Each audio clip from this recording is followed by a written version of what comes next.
lọ́jọ́kọ́jọ́ làbẹ́wò kúkú dùkú lóko Podium International wọ́n ti wà tipẹ́tipẹ́ látìgbà tí wọ́n ti ń bàbọ̀ wọn ò fìgbà kan tẹ́rì o wọ́n ti wá ṣe bẹ̀bẹ̀ wọ́n ti gbé bẹ̀bẹ̀ dé Podium Cinema ni wọ́n tún gbé dé Podium Cinema lórí YouTube ẹ fọ́lọ̀ wọn kẹ́ ẹ láìkì wọn kẹ́ ẹ subscribe ibẹ̀ lẹ́tì mọ̀ wọ àwọn àjẹ́ àbálẹ̀ fíìmù ẹ̀dọ̀kí fíìmù tó léfò gan tààrà Podium Cinema mo bẹ́rí fún yín fíìmù mẹ́sàn-án ọ̀tọ̀ọ̀tọ̀ ni wọ́n kó jáde o àwọn gbàǹkọ́gbé fíìmù èkíní májẹ̀mú ẹ̀gbọ́n èkejì my wet ẹ̀kẹta ọmọ ẹni ẹ̀kẹrin àlàmú èkó ẹ̀karùn-ún àìmọ̀ ṣẹ̀wárí pé nǹkan kì í ṣẹ̀ṣẹ̀ ràgó ó kọjá bẹ́ẹ̀ eléyìí lẹ́tìkẹjù èdè Yorùbá ni wọ́n fi ṣe àwọn fíìmù yìí ẹlẹ́ẹ̀kẹfà sẹ́ẹ̀kẹsàn-án èdè òyìnbó ni wọ́n kọ ẹ̀kẹfà tẹ́mà èkeje the casting ẹ̀kẹjọ M1 the detective ẹ̀kẹsàn 100 M1 the detective at 100 orí síríìsì lẹ́fì máa wò ó ìyẹn dàgbéléwò nìyẹn Podium International Podium Cinema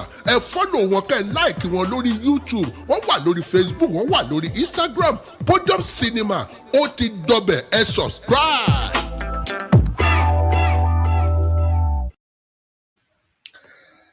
Good evening, viewers. Sorry, it's supposed to be episode 9, so I've just written episode 8. So that's my mistake, but please pardon me. That will be corrected later. So this is continuation of where we stopped last week. Sorry again, I couldn't come on air on Wednesday. Apologies, because I had to travel on a long distance journey, so it took quite a toll on me last week because I had to take time to recover. So I'm just going to appeal to those of us who are perhaps watching, if we can try and share the broadcast for today so that we can get as many viewers to join us before we go into the fine details of learning about today's analysis. So, which promises to always deliver.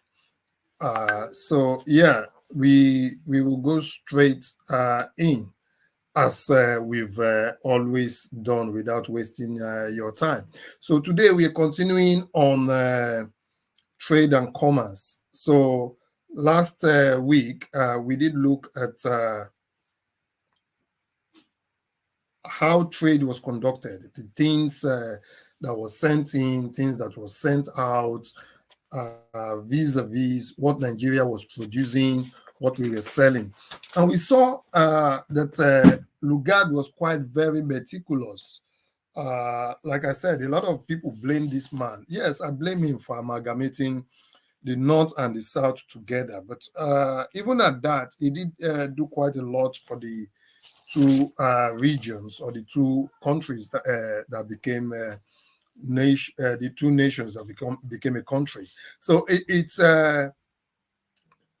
during the colonial time when Nigeria was amalgamated. Let's not forget that this was when there was the First World War. So that was 1914, and between 1914 and 2022 now. After then, we've had another world war between 1939 and 1945. So trade was a little bit hindered in between 1914 and 1918. So what Lugard then tried to do was, first, the World War started between Germany and other countries. So we all know that Nigeria was UK's sphere of influence, having got it from Royal Niger Company, which was the essence of getting sphere of influence. So if they can monopolize trade in that region, then they would very much do it. So what really happened was we see France, who was coming aggressively from the north of Africa. So France is basically taking nearly the whole of North Africa. They've taken Tunisia, they've taken Algeria, they've taken Morocco, they've taken Libya. So Britain was lucky to have Egypt. even then, it was after much struggle. So coming down, the French has also taken Niger, uh, which is, we call it Niger or whatever, but then it was Sudan, French Sudan. That's what they called it before.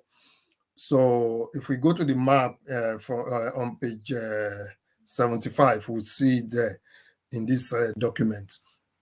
So up to even northern Nigeria. So the northern Nigeria Lugard had in 1901 was restricted to Ilorin, Kaba, Niger, Zungeru, and all those areas. So Sokoto was not part of it. It was through the deployment of arms men, which was the West African Frontier Forces.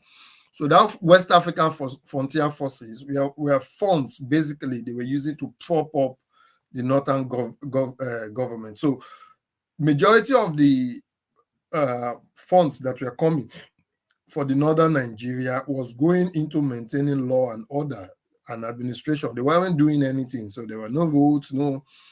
So Lugard at this time was now looking at trade. And now once he was looking at trade, everything was on the table and nothing was off limit. So in these difficult times, trade was restricted. Trade between Nigeria and Britain was quite restricted because navigational issues were there. The war was there, and the produce that was coming to Nigeria, they had to prioritize Britain.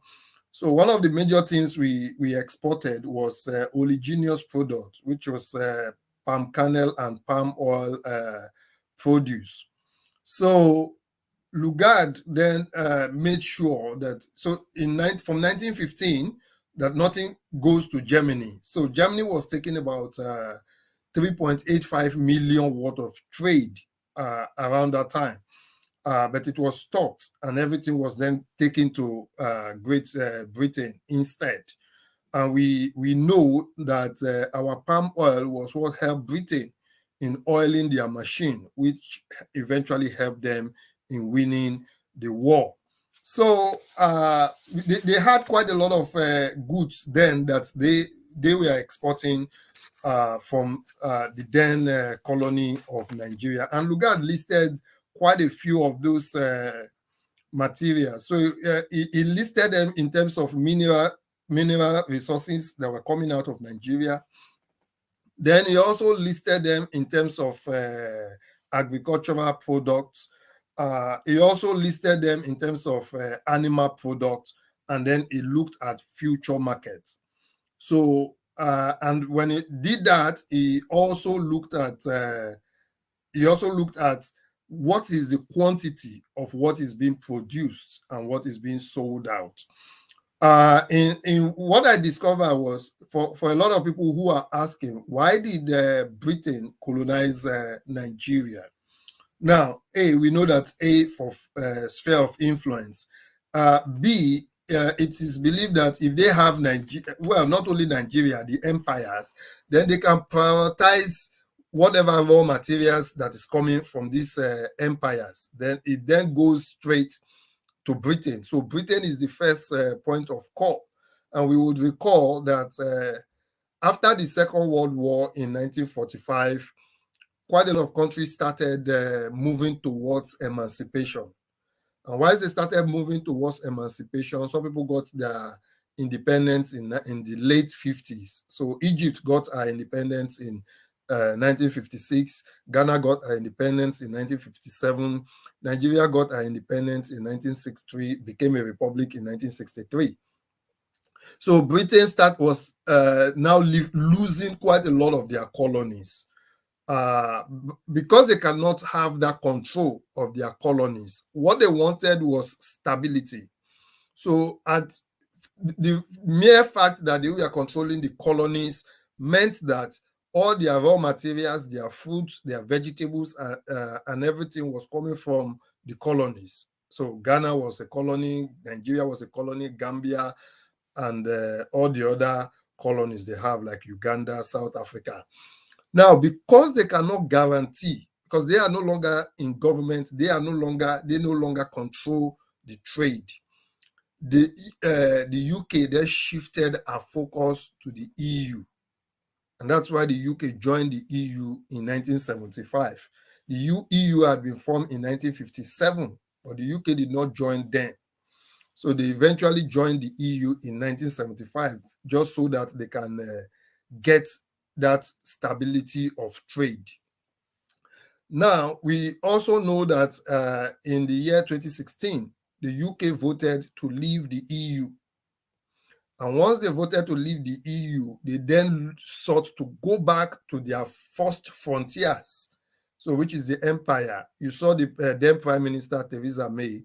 She went to South Africa, she went to Ghana, she went to Nigeria, basically looking to say, how can we trade with you? So those were what Britain did at that time. So everything is just about trade. How can they sell more British-made goods, manufactured products to the colonies? And how can they get that steady flow of supply? So that has been the modus operandi. Last week, we looked at the products and what they were selling, and the effects of pricing, what's a fair price to pay the local producers, which you called the native producers, so that they are encouraged to produce more. During the war, there are some products that were restricted, like spirits and gin and things.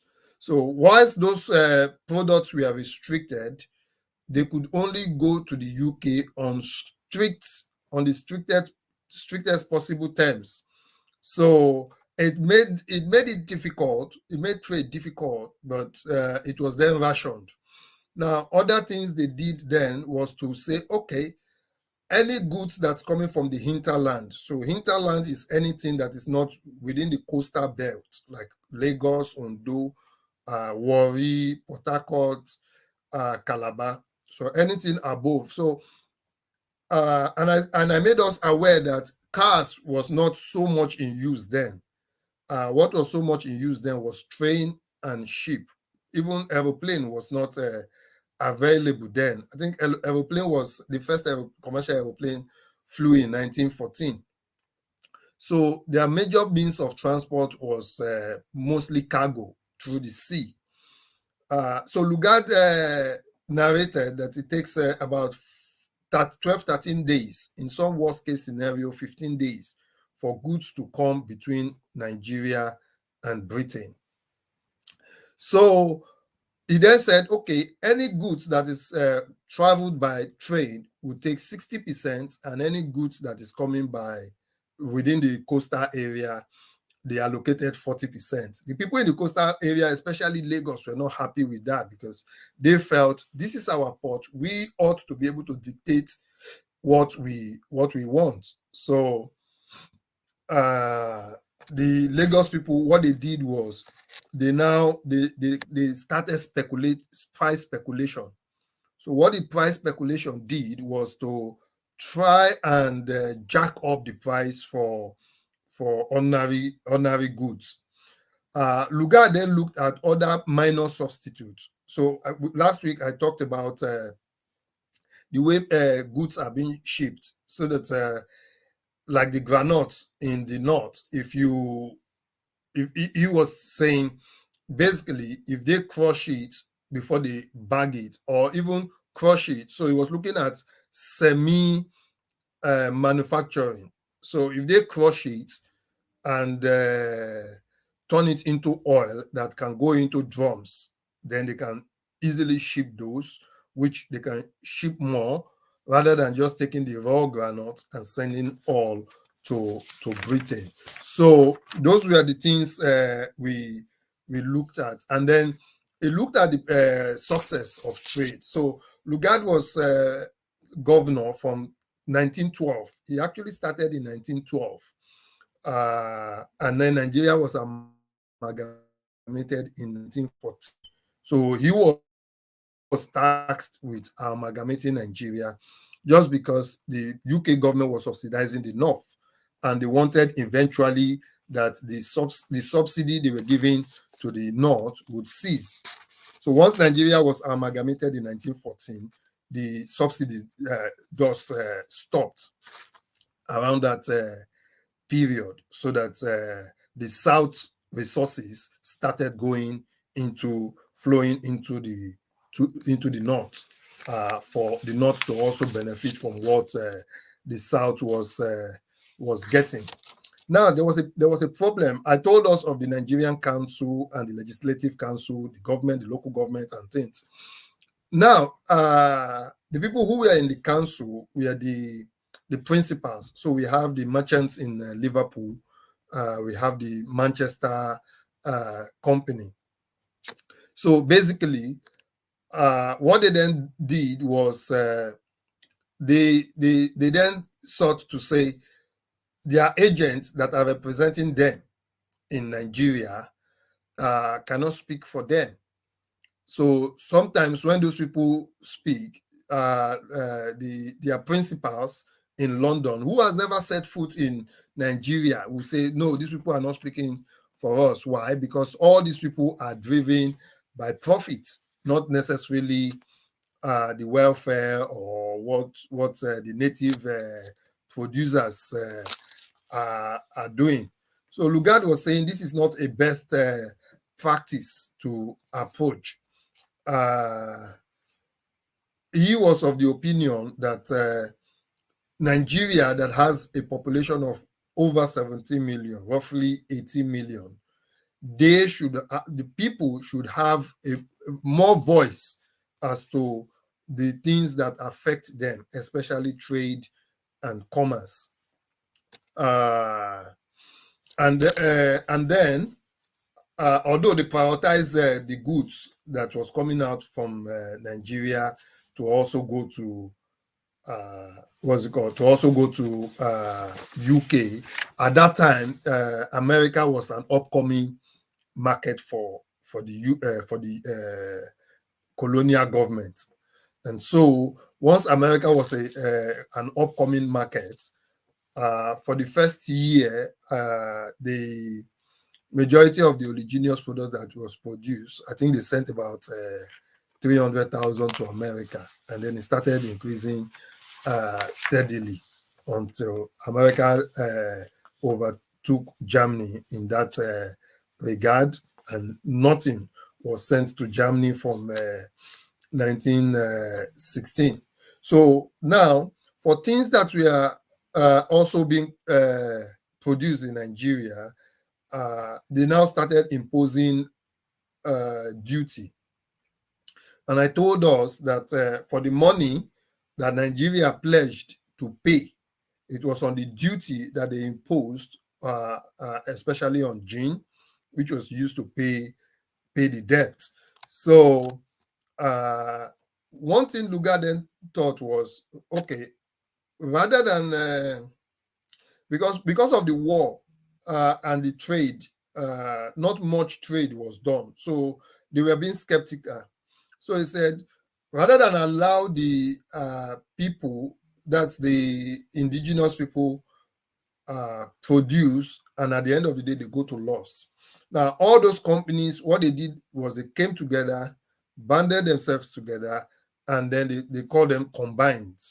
So it gave them negotiating power. So just like for those of us in the UK now, we have Tesco, we have Asda, we have Sainsbury's, we have Morrison's. So what they then do is all these big companies will come together. So they will go to one producer that is producing banana and say, this is the amount we will pay you for banana. Now, what they're trying to do is, then they will say, okay, we need, maybe they calculate and say, okay, we need 100 million tons of banana for the year. And this is the amount we'll pay you per ton of banana. So in a way, that's quite good, because it gives you stability, it gives you something to look forward to, rather than just having whatever goes, or the price is, oh, the price today. And that's why if you go to the store for the last 4 years, I can't say for now that there's inflation. One piece of banana has been selling for, I think, 13p for the last 4 years, and it's been consistent. So they want that consistency. So what they did the same in colonial Nigeria. So what they said was they will peg a price for products. Now, provided the farmers can meet that demand or the supply, then they will pay. They will pay that minimum amount. It doesn't matter whether whatever happens, they would pay. So if they produce it, and these companies, they will pay for that price. If they cannot transport that goods to the UK to sell, maybe it perishes or whatever, they will bear the cost. If they could sell it, then fine. So, and funny enough, they were able to send it to the UK and they made excess profits, which Lugard wasn't quite happy because he felt that the farmers or the producers in Nigeria has been shortchanged to say, see, you're paying these people, yeah, you've guaranteed this price and you've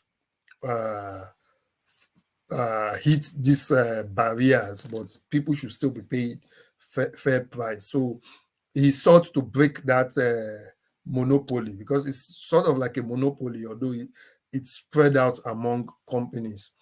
But they kept that practice going because they said they've been able to reduce prices, reduce workforce, and reduce quite a lot of things. So Lugard then talked about palm produce. So he talked about palm oil and how it's being collected, how it's being farmed, and how it's being produced. Now, I have happened to work in an oil palm plantation, courtesy of my uncle who produced palm oil. One of the things is there are so many things involved in planting, especially from planting it in the fields. I think it takes about 4 or 5 years to have a matured palm. So, and once you have a matured palm, sometimes they mix it with old palms and new palms and produce it. So Lugard was now saying the way it's being farmed, because of that mixing, it's not bringing out the best. So he sought to try and encourage farmers so that they separate it by year. So the produce we get this year, we could say, okay, this is the produce we have this year. You could label it, and then the following year, so that it's sort of distinguish. And then if you can get a higher quantity and a higher quality, then the indigenous farmers can make more money. And then it was prone to diseases as well. Rancidity was part of the disease that affected it. So he was like, if they can do more research into that aspect to really see what can be done to improve the seedlings. Like from when I did work in the palm oil industry, one of the challenge we have is that is storage. And for majority of us who use red oil, there's something we call first press. First press is like the highest quality. We got second press. Second press, sometimes they mix it with some fresh produce to make it a little good, but it's not still as good as the first press. For anything from second press or third or fourth, we call them illegal press.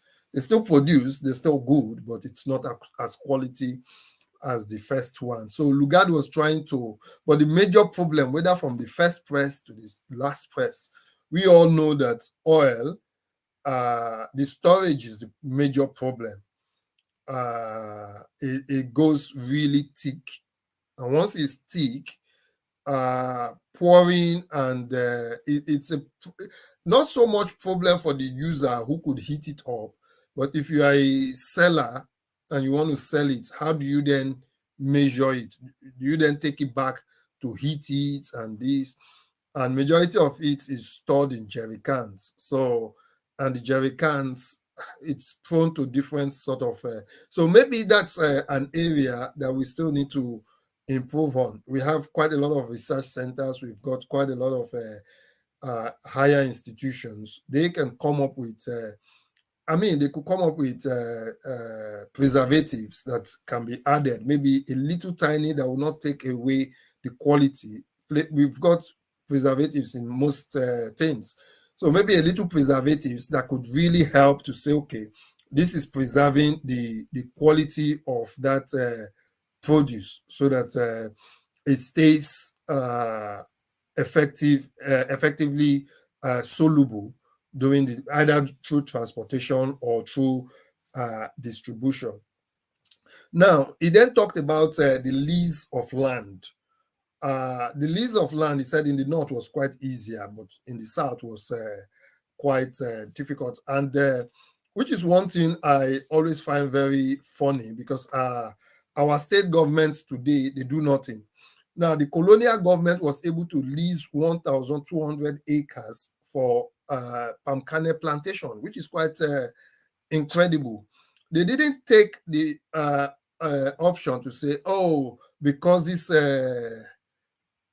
whole land belongs to us, then we can do anything. So they actually leased the land. They leased it for 45 years to actually plant palm kernel. And they also encouraged quite a lot of people to come on and farm this produce. Lugard didn't want to sort of say, okay, we're taking this land from you. So he was paying. So they had a set amount that they pay for the land that they were using to produce this produce, and then employing quite a lot of local farmers as well.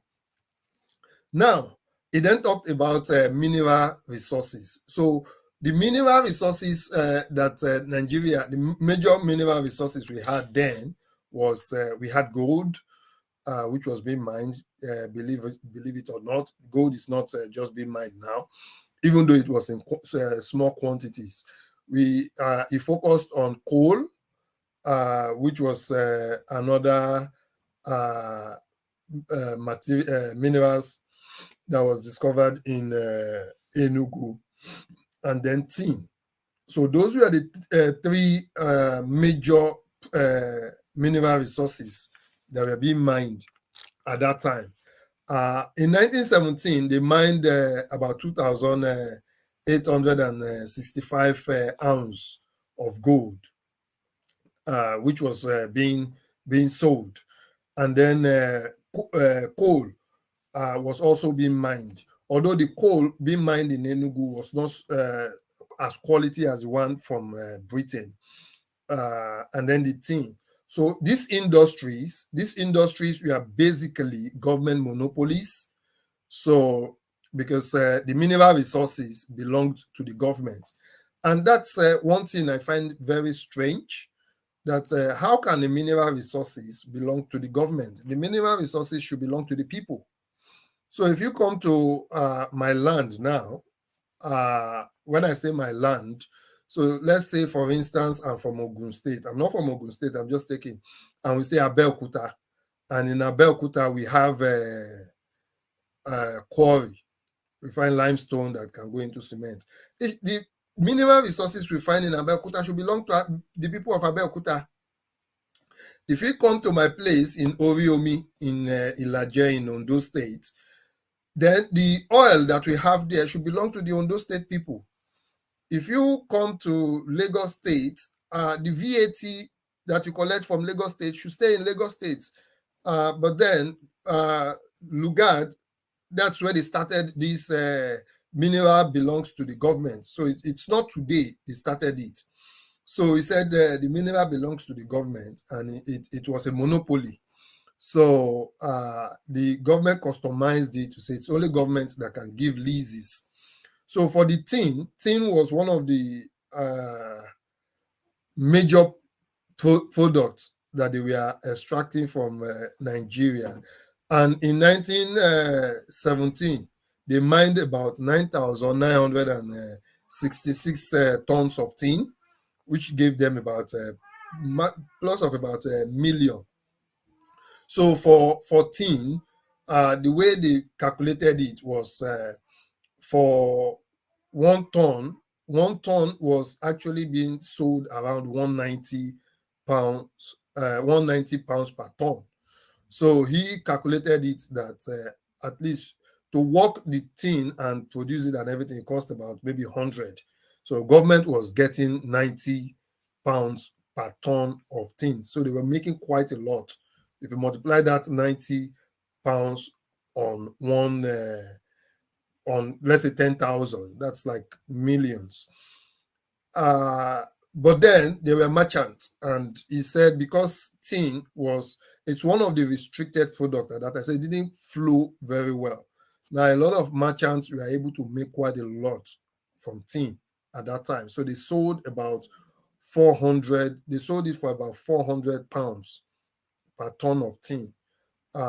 In today's money, I don't know of today's money, but the price of tin is about 18,800 per ton today. So it's one product which, and we use tin for everything. We use it for both for the can of our tomato, toothpaste, quite a lot of things are being used. So that's perhaps one industry that will fetch us quite a lot if we do decide to focus on those area. So in all, they had about 80 mining leases that they gave out. So they gave about 80 mining leases, and about 67 of them were producing.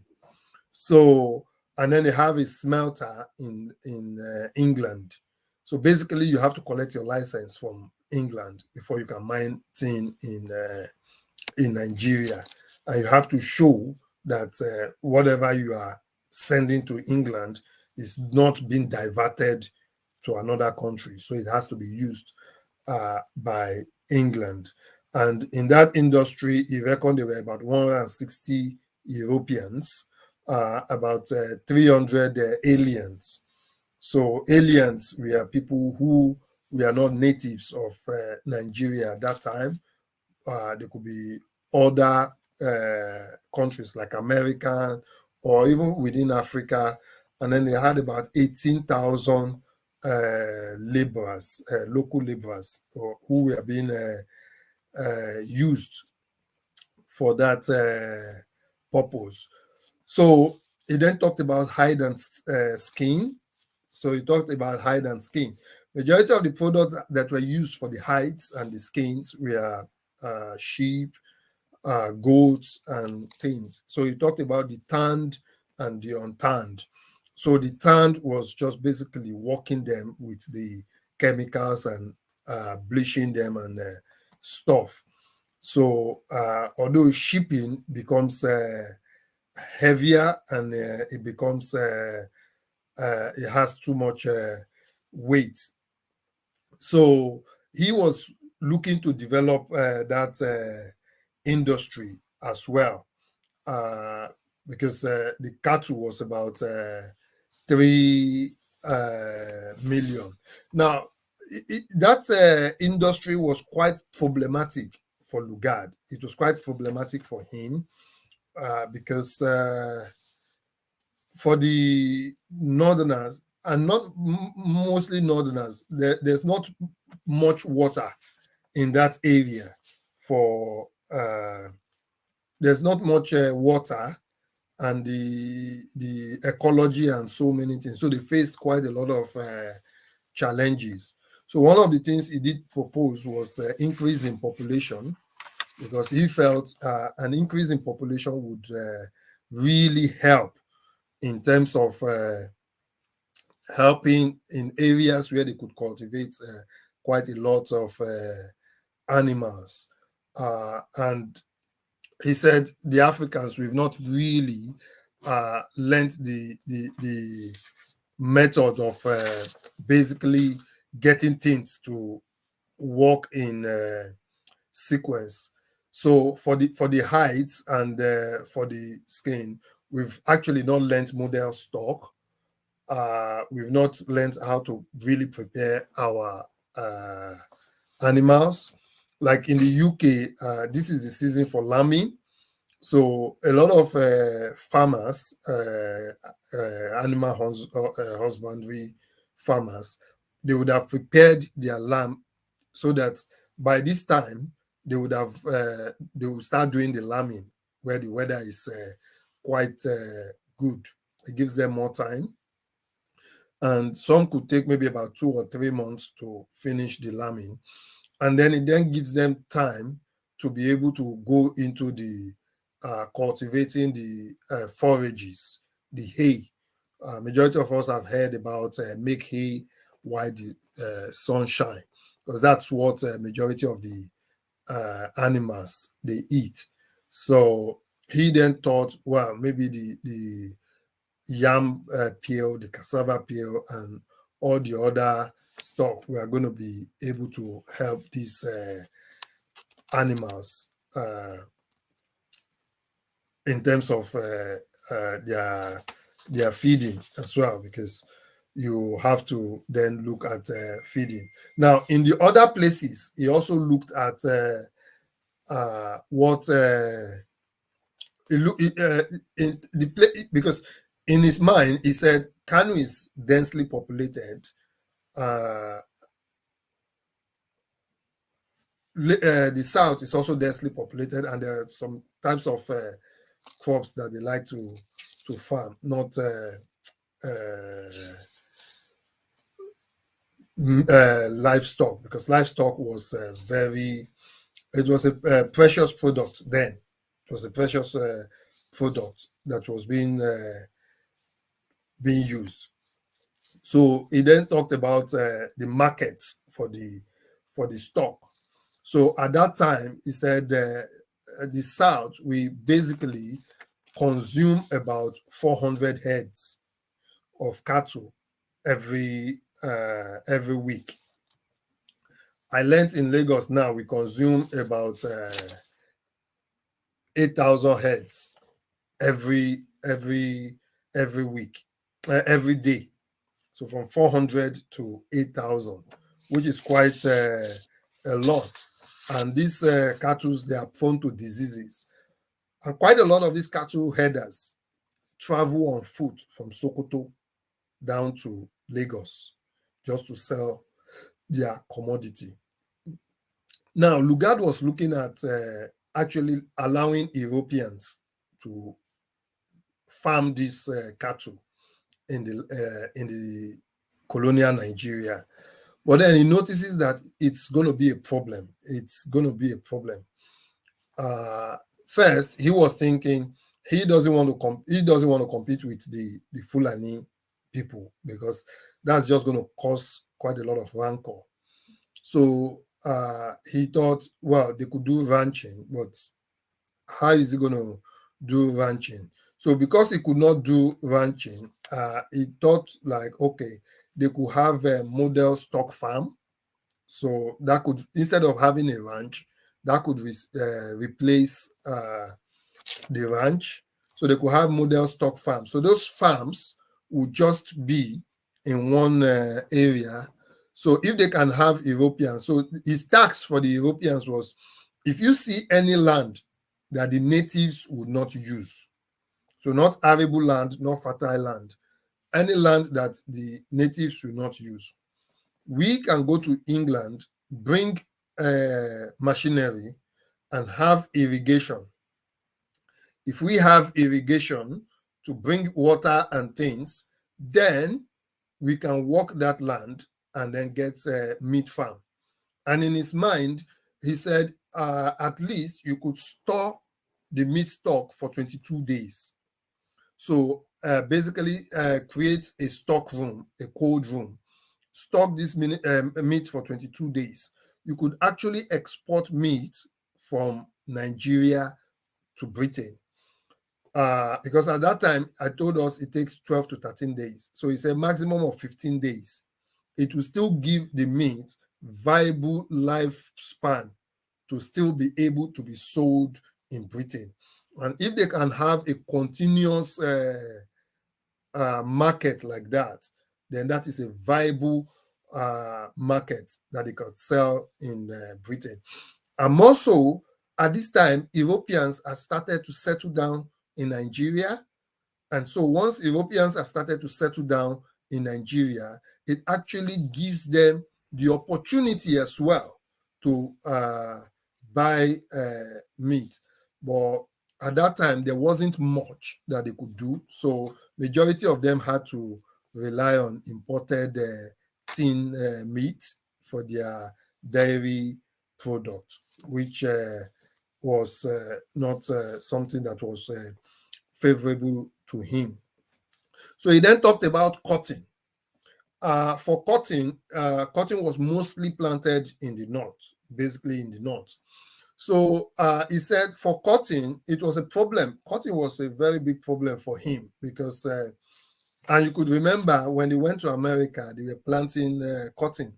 They took a lot of our people to, it's labor intensive. So that's why he was saying they can have increase population. Now you can only plant that cotton once other crops have been planted. So once crops have been planted, they plant cotton.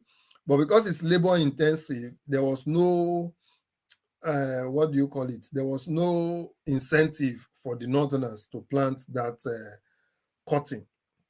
So let's take for instance, in 1913, they produced 2008, and it's not the price is not like what you get from granite, which is less labor intensive, and they get more money from granite. So they really focused on granite rather than on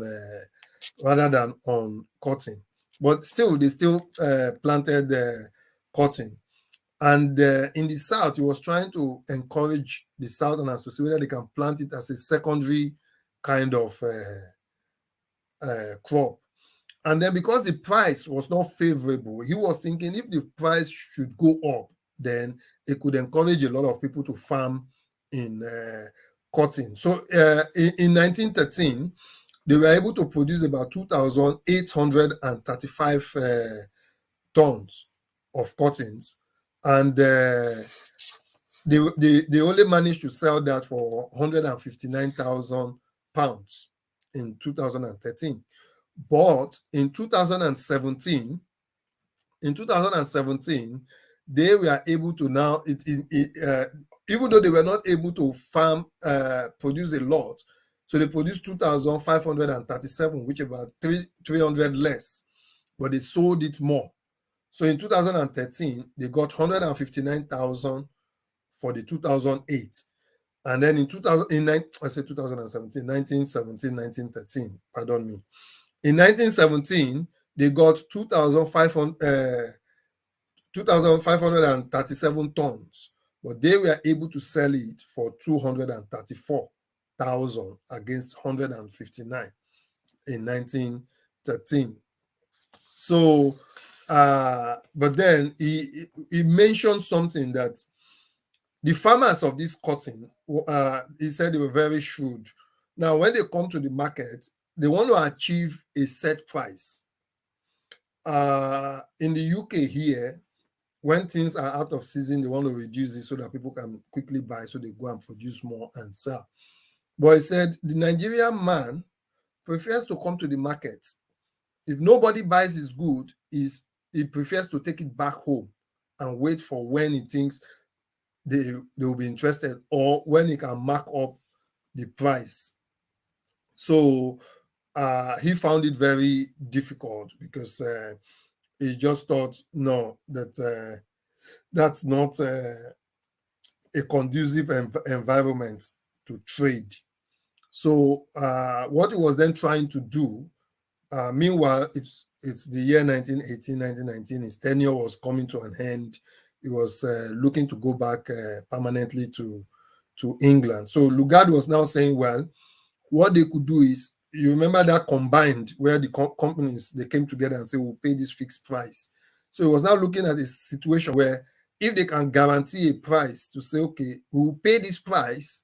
So whether you produce or you don't produce, you will still have it at the end of the day.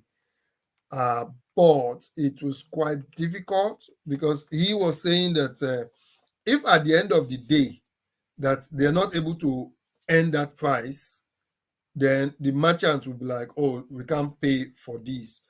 Then there will be backlash to say, oh, you've only just speculated for us to pay for something. So more or less like you're saying, okay, for these 5 years, we are guaranteeing this price, but we've not, this year we've not been able to achieve this, or that year we've not been able to achieve that. Uh, he was thinking if they can maintain a liberal price, then it would be better. But he was also fearing the backlash. So that plan didn't go through in the end.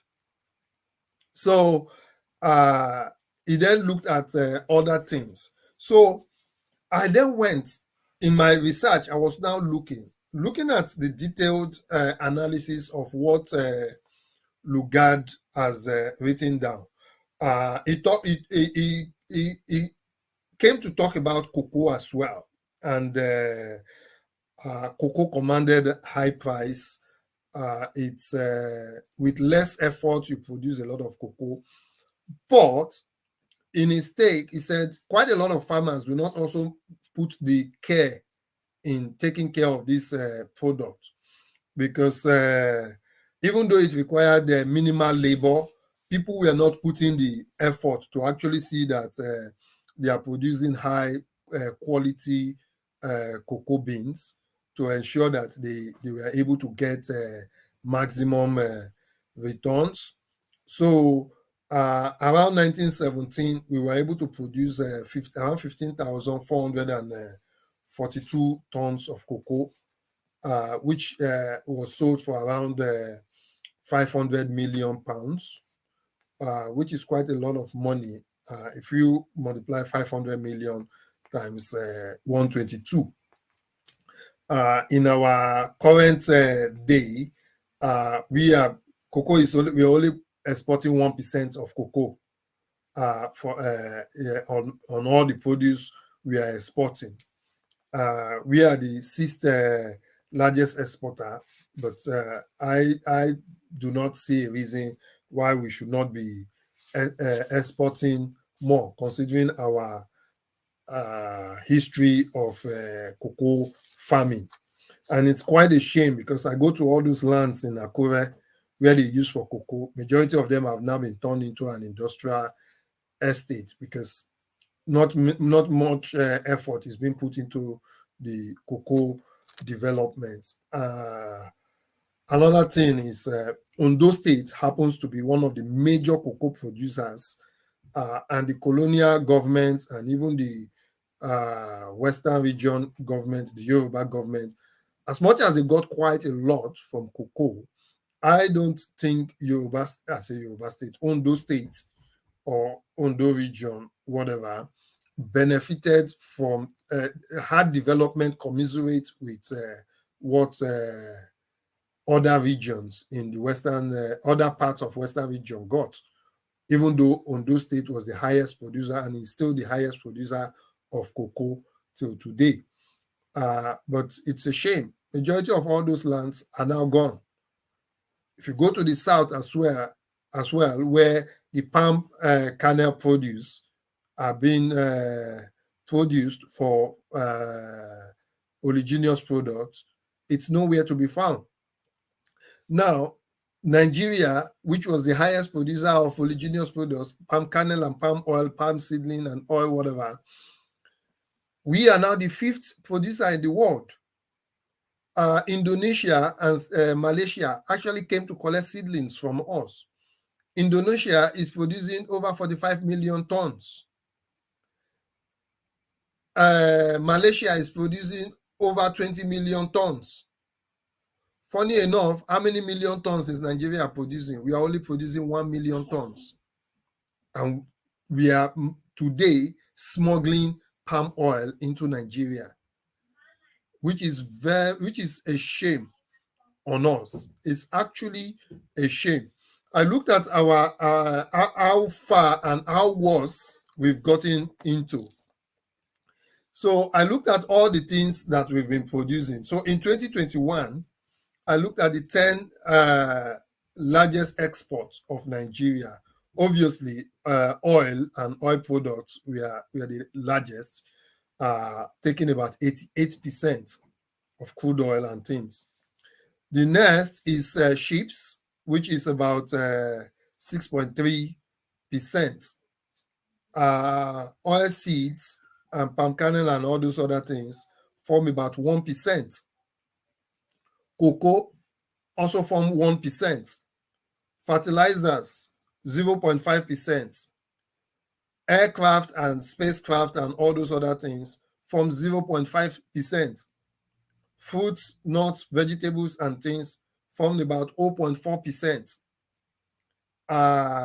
Tobacco formed about 0.2%.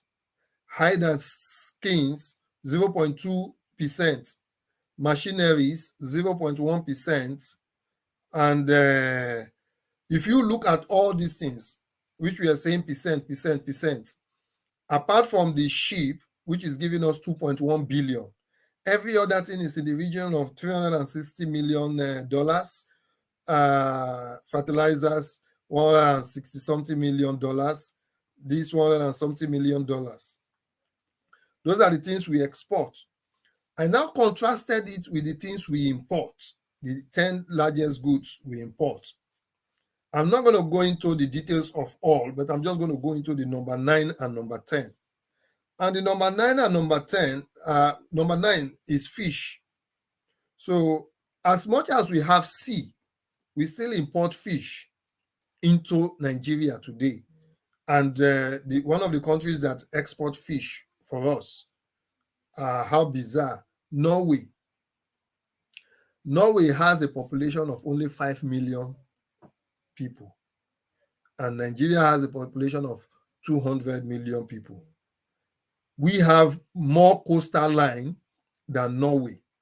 So I think it's a shame that today we in Nigeria are importing fish from Norway. And that does about 1.3 billion. That is 1.3 billion market that they are taking away from us. Optical instruments, we import up to the tune of 1.2 billion. So that's the number 10th product we are importing. Cars is about number 5 things we import, and we are spending billions. So these are things that we as a nation have failed to sit down and say, okay, if we are importing this, I mean, we've got quite a lot of sea, quite a lot of rivers. What stops us from developing our shipbuilding? Build a lot of ships, which would A, create jobs, go into the sea. There's nothing stopping us from going into the sea and catching fish, preparing it, and selling to our people and creating economy. We've seen this oil degradation and how they bastardize our land.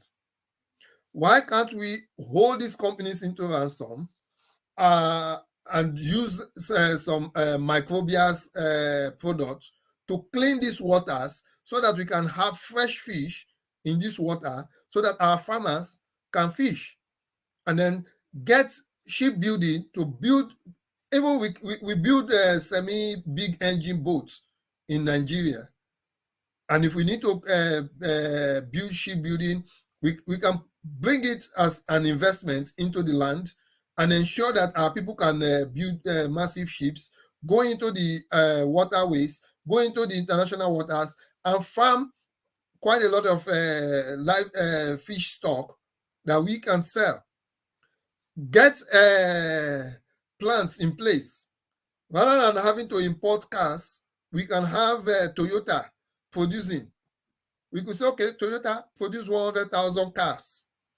Our policemen, that when you go to meet the police and say, okay, police will tell you, we don't have fuel, we don't have this, we don't have that. Have Toyota produce cars. They will be happy. Toyota can donate 10,000 cars to the police every year. Have Nissan produce, have Hyundai produce, have different companies produce, and apart from that, encourage local content as well. We've got Innocent Motors. So all these things, they are the things that a Yoruba nation would be able to bring in place. Because Nigeria, as it is designed, it wasn't designed for the indigenous people to rule it. And that is why Nigeria is failing in all its in all spheres. Because the locals that are there, they do not understand the system of government. They do not understand governance at all. And that is why Nigeria today is a failure. So the only way Nigeria can make headway is if all these regions that form different nationalities go back and become their own nation prior to what happened in 1914. So let the Yoruba nation go back, realize themselves, and become a Yoruba nation to produce everything that they have been producing, following the line of what we've achieved between 1952 and 1959. Let the Igbos too, the same thing. Let them go and have their own nation and develop as they so wish. Let the North go and develop as they so wish. They've got a lot of mineral resources in the North. So if they are deceiving us that there is no mineral resources, there are a lot of mineral resources in the North. And more so, apart from the oil, what mineral resources is Nigeria living off? We don't have the thing we used to produce. It's not even among the 10 produce we are exporting. It's not among. Gold is not among the 10 produce we are exporting. Coal is not among the 10 produce we are exporting. So I think Nigeria as it is past its expiry date. And those people who are carrying a presidential flag and deceiving the people to say, oh, Nigeria is a great nation, we will make it work. They don't have the statistics to say, okay, this is where we will take, this is where the country is, or this is where we will take it to. No. A country that is making 6 trillion naira annually and making a budget of 18 trillion, it shows you that that country is on the verge of destruction. On the verge of destruction. And very soon, we would go from a situation where we are paying 75% of our generated funds as interest to a situation where we will be paying 130, 150% of our internally generated funds as debt. What is there then for the people to develop? That's why even police that you will never hear go on strike, they are now going on strike. Teachers are now, lecturers, let's distinguish it, in the universities, they are now on strike. Somebody was joking the other day and said, I call an Uber driver and discover that it is my HOD in the department. How ridiculous! How we've so commonized our intellectuals, turning them into manual laborers, people who should sit down in a good environment and think and plan for us are now people who are on the street. So it's a pity. For those Yorubas who are still undecided about whether, let it be Yoruba nation or Nigeria, all I can say is, don't think the 2023 election is going to produce anything. The only way forward is for an independent Yoruba nation. And that is the only thing that will bring about the revival of our economy, our life, and the many things we have lost. So hopefully, God willing, I'll be back on Wednesday and we will continue on the trade and industry. If we could get into the aspect of currency, education, and things, we would see. Otherwise, we'll be back again next week. But hopefully, on Wednesday, same time, same station, Podium International. Click the subscribe button so that whenever we come on air, you can be able to see the alert to join us. Until when next we meet again, I will say this is where we will draw the curtain for today. God bless you.